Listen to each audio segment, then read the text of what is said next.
नमस्कार दोस्तों, कोटली बलरामपुर के ऑफिशियल यूट्यूब चैनल पे आपका स्वागत है। आइए हम बात करते हैं रोज़ की भांति आज भी करंट अफेयर्स के कुछ पॉइंट पर।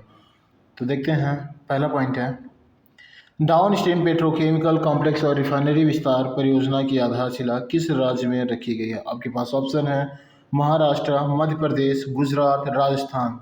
तो आपका बी वाला ऑप्शन सही हो जाएगा, यानी कि मध्य प्रदेश सही हो जाएगा। प्रधानमंत्री नरेंद्र मोदी ने मध्य प्रदेश में बीपीसीएल की बीना रिफाइनरी में डाउन स्ट्रीम पेट्रोकेमिकल्स कॉम्प्लेक्स और रिफाइनरी विस्तार परियोजना की आधारशिला रखी है। यह अत्याधुनिक रिफाइनरी लगभग 49,000 करोड़ रुपए की लागत से विकसित की जाएगी और इसमें प्रतिवर्ष लगभग 1200 किलो टन एथिलीन और प्रोपिलीन का उत्पादन होगा, जो कपड़ा, पैकेजिंग, फार्मा जैसे विभिन्न क्षेत्रों के लिए महत्वपूर्ण घटक है।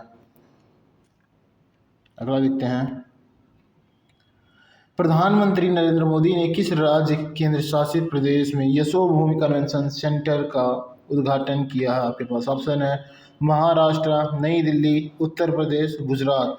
तो दोस्तों इसमें आपका बी वाला ऑप्शन सही हो जाएगा, यानी कि नई दिल्ली।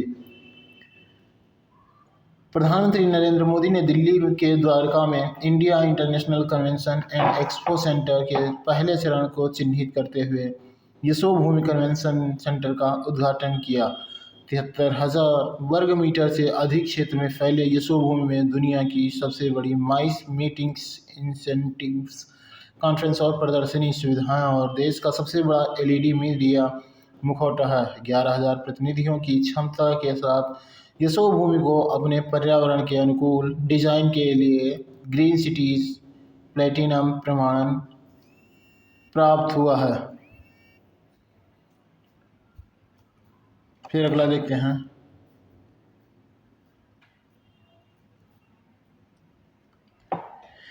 भारत ने किस वर्ष तक क्षय रोग उन्मूलन की अपनी योजना की घोषणा की है। आपको ऑप्शन है 2024, 2025, 2027, 2030। दोस्तों जो आपका सही ऑप्शन होगा वो आपका बी वाला होगा, ठीक है, यानी कि 2025। केंद्रीय मंत्री जितेंद्र सिंह ने टीबी मुक्त भारत, तपेदिक मुक्त भारत को प्राप्त करने के लिए एक एकीकृत रणनीति के साथ सार्वजनिक निजी भागीदारी के महत्व पर जोर दिया। भारत का महत्वाकांक्षी लक्ष्य 2025 तक तपेदिक को खत्म करना है। इन्होंने श्री माता वैष्णो देवी नारायण स्वास्थ्य सेवा पहल के तहत एक मोबाइल मेडिकल वैन टीबी मुक्त एक्सप्रेस को हरी झंडी दिखाई। यह वैन उधमपुर के विभिन्न गांवों में जाएगी और चलो चले टीबी को हराने के नारे का प्रचार करेगी। फिर अगला देखते हैं, किस संस्था ने प्रवेश शुल्क और बैंक गारंटी के युक्तिकरण पर सिफारिश जारी की। आपके पास ऑप्शन है आरबीआई, सेबी, ट्राई, एनपीसीआई। तो दोस्तों आपका जो सी वाला ऑप्शन है वो सही हो जाएगा, यानी कि ट्राई। भारतीय दूरसंचार विनियामक प्राधिकरण ने प्रवेश शुल्क और बैंक गारंटी के युक्तिकरण पर सिफारिशें जारी की हैं। दूरसंचार विभाग डीओटी ने दूरसंचार क्षेत्र में संचालित विभिन्न लाइसेंसों के प्रवेश शुल्क और बैंक गारंटी के युक्तिकरण की मांग करते हुए ट्राई को एक संदर्भ भेजा है। प्राधिकरण ने लाइसेंस के नवीनीकरण के समय कोई प्रवेश शुल्क न लेने की भी सिफारिश की है। फिर अगला देखते हैं, हाल ही में किस राज्य ने सीएम राष्ट्रीय ई विधान एप्लीकेशन नेवा लॉन्च किया है। आपके पास ऑप्शन है तमिलनाडु, पंजाब, उत्तर प्रदेश, महाराष्ट्र। तो इसका तो सही आंसर है वो आपका पंजाब हो जाएगा। पंजाब की राज्य विधानसभा राष्ट्रीय ई विधान एप्लीकेशन नेवा की शुरुआत के साथ कागज रहित प्रणाली में परिवर्तित हो रही है। इस एप्लीकेशन का उद्घाटन हाल ही में पंजाब के मुख्यमंत्री भगवंत सिंह मान ने किया। विधायी कार्यवाही के डिजिटलीकरण को बढ़ावा देने के लिए लॉन्च के साथ साथ नेवा पर 2 दिवसीय सम्मेलन और कार्यशाला आयोजित की गई। फिर अगला देखते हैं, सिप्ला ने किस राज्य के अस्पतालों के लिए अपनी महत्वपूर्ण दवाओं की ड्रोन आधारित डिलीवरी शुरू की है। ऑप्शन है असम, अरुणाचल प्रदेश, हिमाचल प्रदेश, मणिपुर।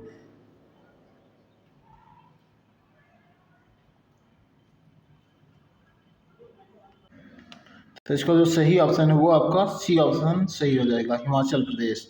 फिर बात करते हैं अगले प्रश्न पर। अरुणाचल प्रदेश के बाद ई कैबिनेट प्रणाली शुरू करने वाला दूसरा पूर्वोत्तर राज्य कौन बन गया है? आपके पास ऑप्शन है असम, त्रिपुरा, मेघालय, पश्चिम बंगाल। तो इसमें आपका बी ऑप्शन सही हो जाएगा, यानी कि त्रिपुरा।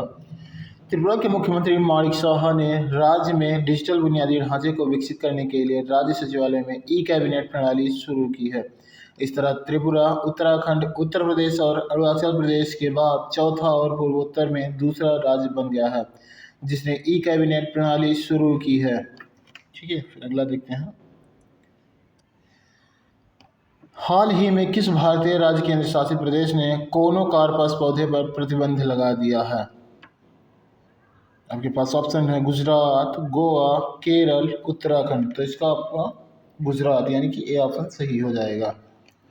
गुजरात ने हाल ही में कोनोकार्पस पौधे पर प्रतिबंध लगा दिया है क्योंकि इससे पर्यावरण और स्वास्थ्य को नुकसान पहुंचता है। यह तेजी से बढ़ने वाली विदेशी मैंग्रोव प्रजाति है जिसे स्थानीय रूप से शब्दप्राणी कहा जाता है। पिछले कुछ सालों में यह राज्य में हरियाली बढ़ाने के लिए एक लोकप्रिय विकल्प बन गई है। अगला देखते हैं। एस्पिरेशनल ब्लॉक्स के लिए शुरू की गई सप्ताह भर की पहल का नाम क्या है? संकल्प सप्ताह, आत्मनिर्भर सप्ताह, विकास सप्ताह और भारत सप्ताह। तो ये आपका ए ऑप्शन सही हो जाएगा, यानी कि संकल्प सप्ताह।